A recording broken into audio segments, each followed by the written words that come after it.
I will. If he come closer, I fuck him. Pause. Fuck out of here because I'm gonna fuck you. Pause. I don't know. Maybe we saw a different fight because I'm seeing a lot of Canelo fanboys making it seem like his performance against Munguia is like the greatest thing they've ever seen in boxing. Now, Munguia, almost 75% of the fans picked Canelo to win. 55 or maybe even 65% of those fans predicted a KO. Now, a lot of you boxing fans, this is what I'm saying about you boxing fans. And I've said this multiple times. You guys believe every single thing that a boxer says. And let me tell you something. A lot of these times, these boxers, they will lie to the fans. Trust me on that. They've done it before. Floyd's done it. Wilder has done it. Fury has done it. A lot of boxing fans have lied to the fans.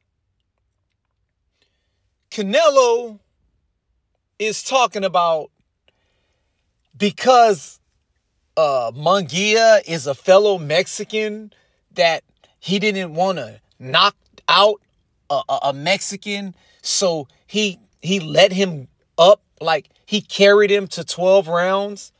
I'm sorry, but the fight that I saw, Canelo was trying to knock out Munguia, and he couldn't.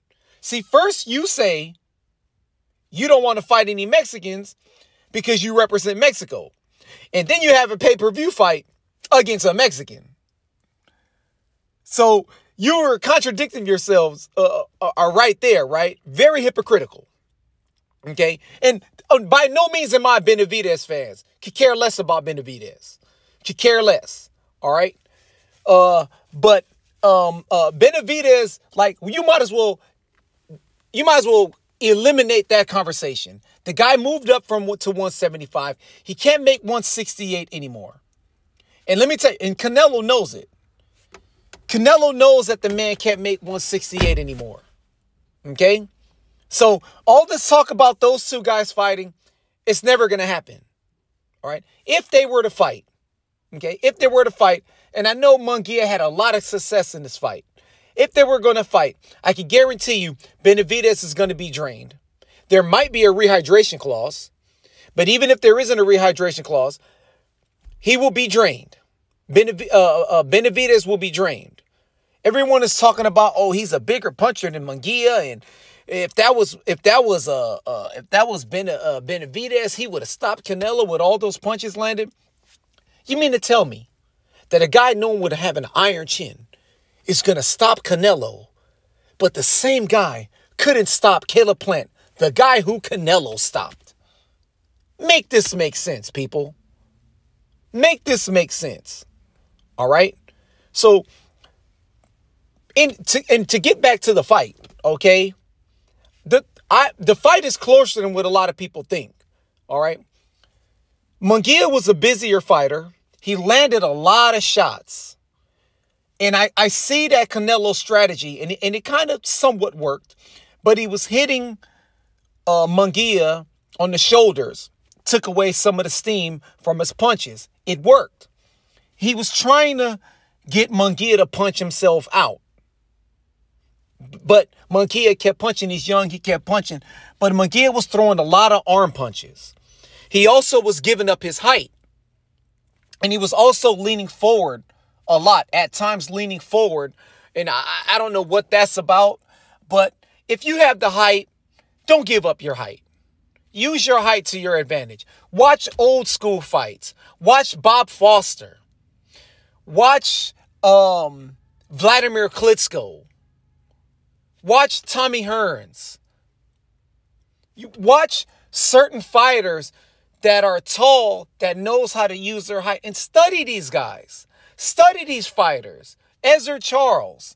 You guys, time and time again, I'm telling boxers, I'm telling you guys out there, to study old school fights. You don't give up your height to a shorter fighter. You keep your height as a reach, as your advantage. And De La Hoya, I mean, listen, Canelo has a great chin. He has a great chin. And he was taking a lot of shots, clean shots. But Munguia just don't have the power. He doesn't. So that's the reason why Canelo was still moving forward and still doing what he was doing. But what I did see in this fight is Canelo is trying to preserve his energy. He's trying to conserve his energy and pick his shots and be smart with his punches, right? Because he's not putting out the same punch output like he did against Triple G. He's not. Canelo's slowing down. And that could be partially part of the reasons why he doesn't want to fight Benavidez. But Benavidez it seems like he doesn't want to fight Canelo either. And that's a whole nother topic. You was a WBC, I can't remember which one. There's so many belts. You was one of those mandatories, and you didn't advocate your mandatory spot. You didn't invoke your mandatory spot or whatever. So neither one of you guys want to fight each other. But Canelo right now supposedly is going to fight Berlanga. I don't know what that's about, and that's why we see Berlanga trying to make himself popular, trying to pick a fight with Morrell. He really doesn't want to fight Morrell. Trying to pick a fight with Caleb Plant. He really doesn't want to fight Caleb Plant, right? Morrell moved up to 175, so that fight's not going to happen. Caleb Plant, he probably just trying to pick a fight with Caleb Plant. He doesn't want to fight Caleb Plant. I think Caleb Plant will outbox a Berlanga, right? So I think Berlanga is one of the mandatories for the belt. So most likely that's who Canelo is going to fight. And also it's another Munguia type fight, right? Someone that he most likely could beat. And that's fine. Whatever. That's fine. Because now that Benavidez moved up from 168, that's who's there. So you can't be mad at Benavidez. I mean, you can't be mad at Canelo because that's who's there. That's who is there for Canelo to fight, right? But as far as all of this, he looked fantastic and he put on another clinic. And I see some people scoring the fight 9-3. Some people scoring the fight 8-4. I don't know. I know that there was a knockdown, but it was a lot of close rounds, people. And I scored the first 3, and many of us scored the first 3 rounds to Munguia, all right? And then, there was a knockdown in the 4th round. But after that, there wasn't a round that I saw where Canelo dominated. This fight was very, very close. And on second watch, I'm telling you, you could make an argument that the fight was a draw. Please, and I'm not saying that it's a draw, but you can make that argument. You can make that argument depending on how people score fights. Because now I notice people score fights based off feelings, right? And it's a lot of you guys out there who is attracted to Canelo. Again, a lot of boxing fans, I'm starting to notice, like they got this whole male attraction thing going on with a lot of you boxing fans, right? And that's why, like, I know you love the message that Canelo had sent. That's the type of message you guys like. You guys want to get close to Canelo so he could do what he said in that video. But this fight was very close. And 3, 4, 5 years ago, Canelo probably would have scored a stoppage. Okay? That's why a lot of people are trying to pick at Canelo. They feel like it's the right time. A lot of these guys wasn't calling out Canelo. And let's be real. If Crawford or Berlanga, Munguia, anybody out there, Morrell, Benavidez, if they offered Benavidez $200,000 to fight Canelo because he want to fight him so bad, I bet you he would turn that down. Ladies and gentlemen, these guys don't want to fight Canelo. You want to fight Canelo, you taking whatever it is that's offered to you. Okay? You taking what low ball, whatever it is. You guys want that paycheck. Just like when it was Floyd, just like when it was Manny Pacquiao. Okay? It's all about that paycheck.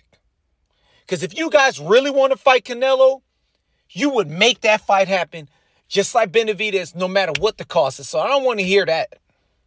Okay? Canelo was the new lottery ticket in boxing. And y'all know that.